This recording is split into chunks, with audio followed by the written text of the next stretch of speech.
Am I the bad guy for being honest with my son and telling him I have regrets about marrying his mom?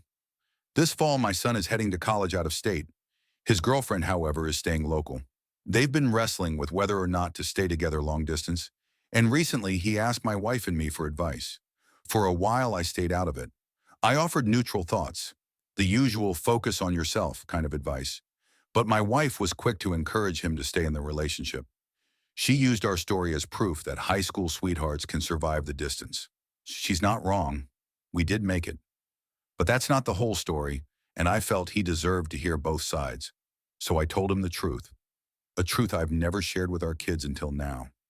Yes, his mom and I were high school sweethearts, but in many ways I regret the decisions I made because of that relationship. Back when I was his age, I got accepted to amazing grad schools, one in New York, one in LA. I was ready to chase those dreams. But your mom, I told him, didn't want to leave our hometown. And I chose her. I stayed. And I've often wondered, what would my life have looked like if I had chosen differently? I didn't tell him to break up with his girlfriend. I just told him to ask himself, is this the time to commit your life to someone else's vision or your own? I warned him that being tied down too early can shape the entire course of your adult life. Not always for the better. And if things don't work out later, he might carry bitterness or resentment like I did. Better to face those hard questions now than years down the road. The problem? My daughter overheard the conversation and told my wife. Now she's deeply hurt.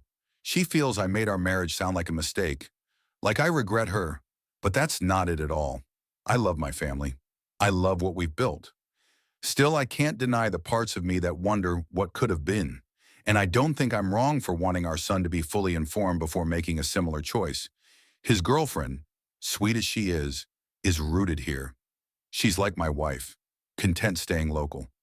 But my son, he wants to explore, travel, grow. And I fear that gap will become a weight between them. So, am I the asshole for being honest?